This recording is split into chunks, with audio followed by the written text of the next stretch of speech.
don't know how you pop it up. Like that. Yeah, then you need to adjust it. Well,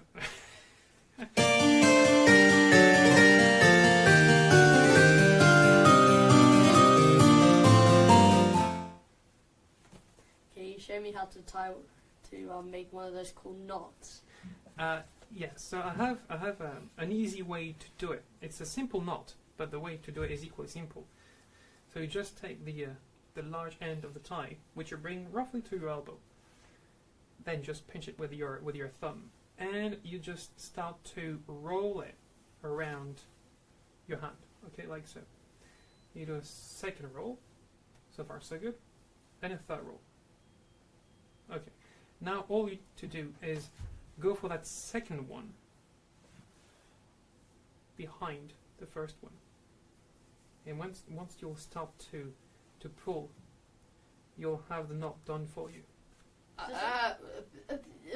What?